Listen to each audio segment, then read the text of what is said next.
A night shift bus driver gave free rides and shared his dinner with a tired young waitress who looked like she was carrying the world on her shoulders. He thought she was just trying to survive until he found out she was the daughter of a billionaire. What happened next changed both of their lives forever. Hi everyone. Welcome to Feel More Stories. Let's get started. For nearly a decade, Caleb Walker, 46, had been the steady presence behind the wheel of Cleveland's Route 83 night bus. With graying stubble, calloused hands, and eyes that had seen too many sunrises through the windshield, Caleb wasn't just a driver. He was a quiet lifeline in a city that too often overlooked its night workers, from the nurses rushing between shifts to the janitors heading home after cleaning silent office towers. He saw them all. He knew their stops, their habits, and even the way their shoulders sagged after a rough day. Caleb lived alone in a one-bedroom apartment above a pawn shop near Euclid Avenue. His dreams of becoming an electrical engineer had died years ago under the weight of unpaid tuition and medical bills from his father's long battle with Parkinson's. These days, he counted pennies between paychecks and rationed out groceries like a soldier on the front lines. But what he lacked in money, he gave freely in empathy. Caleb helped elderly riders with bags, waited for latecomers sprinting through the snow, and always had a kind word for the weary. In a world moving too fast to care, he remained the rare kind of man who noticed. It was a bone-chilling Tuesday night in late January when Layla James first caught Caleb's attention. She stepped onto the bus at her usual stop near a Greasy Spoon diner, her breath visible in the air, her uniform thin and her jacket thinner. She moved like someone who hadn't sat down all day. As she fumbled through her pockets for coins, a few slipped from her trembling fingers and rolled under the seats. Caleb watched her, silently weighing the scene. "Don't worry about it," he said gently, closing the fare box with a soft click. "You look like you've had one hell of a day." Layla paused, surprised by the gesture. "Thank you," she said, her voice barely above a whisper. "I'm Layla." "Caleb," he replied. "Get some rest." "Layla, I'll make sure you get to your stop." That night marked the beginning of a quiet ritual. Layla would board just before midnight, worn out and quiet, and Caleb would make sure she had a warm seat, a safe ride, and on some nights a sandwich wrapped in foil from his lunchbox. They didn't talk much at first, but over time, during long stretches between stops, small conversations started to unfold like pages from a book neither of them knew they were writing. She shared bits of her life working double shifts, skipping meals, saving for community college. Caleb listened, nodded, and offered whatever comfort he could. And though he barely had enough for himself, he never let her ride hungry or alone.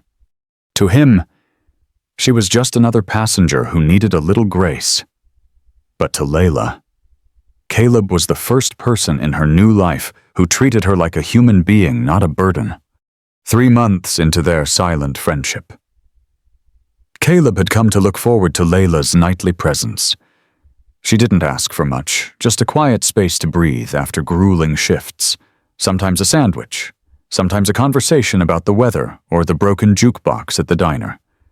She reminded Caleb of the kind of strength that goes unseen, exhausted but still standing.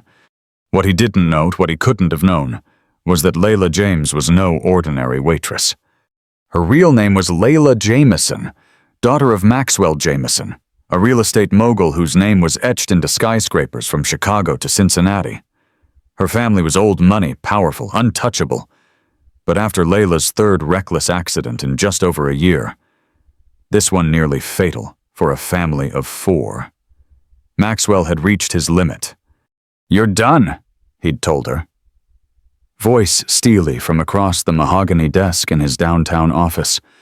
"No money, no cards, no apartment, no car. You're going to work.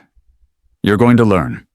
So, He'd found her a minimum wage job at one of his older properties, a rundown diner on the wrong side of town. He'd even set her up with a modest studio, the kind where the radiators clanked all night and the hot water came in bursts. If she wanted to eat, she had to earn it. If she wanted to get home, she had to figure it out like the millions of people she had ignored her entire life. At first, Layla was furious, then frightened, but eventually something inside her shifted. It wasn't just about the blisters or the aching back, or the customers who barely made eye contact.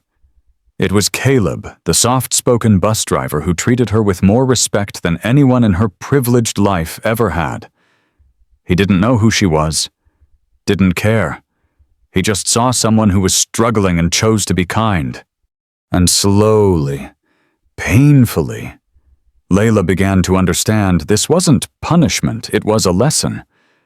And Caleb Walker, the man with nothing, had become her most powerful teacher. It was a Friday night when the shift in Layla became unmistakable. A large group had come into the diner just before her shift ended loud, entitled and careless. They spilled drinks, snapped fingers for attention, and left a mess worthy of a tornado. No tips. Not even a thank you. By the time she stepped onto the bus, her shoulders sagged like they carried the whole weight of the city. Caleb noticed the moment she boarded. "Rough night?" he asked, his voice calm, steady. Layla nodded, lowering herself into the front seat. "I haven't eaten since noon. I'm starving, and my feet feel like they're on fire." Without hesitation, Caleb pulled out a turkey sandwich and a bag of chips from his lunchbox. "Eat. You need it more than I do." Layla hesitated. "I can't keep taking your food." "You're not taking it. I'm giving it." It wasn't the sandwich that broke her. It was the way he said it, like it was no big deal, like she mattered. As the bus moved through the quiet streets, Layla ate slowly, tears welling up in her eyes. "Why are you so kind to me?" she asked softly. Caleb glanced at her through the rearview mirror. "Because you remind me of my mom. She worked 2 jobs, barely slept, and still showed up every day. People weren't kind to her either. I always wished someone would just notice her." Layla looked down, her chest tightening. She had been raised with every advantage. Private schools, nannies, chauffeurs. But none of them had ever taught her what Caleb just had, that dignity had nothing to do with money, and everything to do with how you treat others. That night, Layla called her father for the first time in months. "It's late," Maxwell said. "Is everything okay? I just wanted to tell you about someone. A man named Caleb.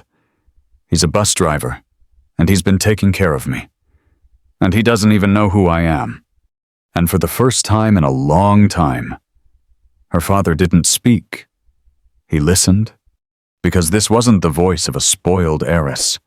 This was the voice of a woman who had finally seen the world and herself with new eyes.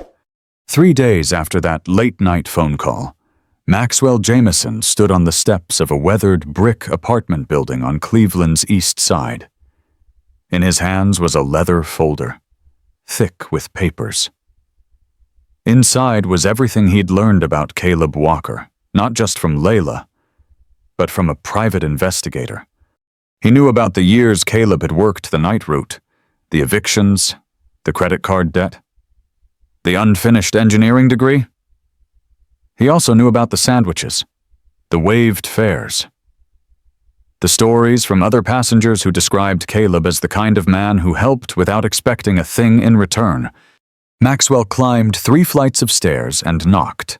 Caleb opened the door cautiously, eyes narrowing in confusion at the stranger in a tailored coat. "Mr. Walker," the man asked. "My name is Maxwell Jameson. I believe you know my daughter. Layla." Caleb blinked. "Layla from the diner. May I come in?" Inside, Maxwell looked around the sparse apartment, the second-hand couch, the stack of overdue bills, the single photo of a smiling woman on the wall. His voice softened. My daughter hasn't told you everything. She comes from wealth. A lot of it. But she also comes with flaws I helped create. Sending her to that diner wasn't punishment. It was the only way I knew to give her perspective. Caleb listened, stunned. She told me about you, Maxwell continued. The kindness, the food, the decency. And I wanted to say thank you, not just with words. He pulled an envelope from the folder and placed it on Caleb's coffee table. It's a cashier's check for $150,000, enough to clear your debts and breathe again. Caleb stared, speechless. And this, Maxwell added, sliding over a formal letter, is a job offer. Transportation coordinator for Jameson Properties. $85,000 a year. Full benefits. Company car? If you're interested. Caleb felt the floor tilt beneath him. Why me? Maxwell smiled. Because you helped someone when there was nothing in it for you. That kind of heart. That's what I want in my company and around my daughter. 6 months later, Caleb Walker stood by the window of his new apartment, a bright, 2-bedroom space on the west side with a view of the city skyline he'd driven through for years. The hum of the traffic below still felt familiar, but now he wasn't part of it from behind the wheel. His role as transportation coordinator at Jameson Properties had turned out to be more than a job. It was a mission. Caleb now oversaw transit planning for over 200 commercial properties, but his proudest achievement, a new company initiative he'd proposed himself a free bus pass program for essential workers, janitors, cafeteria staff, security guards, people he'd once greeted every night on Route 83. And Layla? She was back in college, pursuing a degree in urban planning. She worked part-time in her father's office. But she'd found her voice in the boardroom advocating for better break rooms, higher wages, and safer transportation for service staff across all Jameson-owned buildings. Her time at the diner had changed her, but her friendship with Caleb had anchored that transformation. They still met for coffee once a week. Sometimes they laughed about their first awkward conversations on the bus. Other times, they talked about future projects like affordable housing, mobile health clinics, and ways to make city life more humane for people who rarely got noticed. You were the first person who treated me like I was more than my uniform, Layla had once told him. And you were the first person who reminded me that what I did mattered, Caleb had replied. They were unlikely friends, different ages, different worlds. But something had clicked between them in those late-night rides. A mutual respect. A shared sense of purpose. Caleb no longer worried about overdue bills or late rent.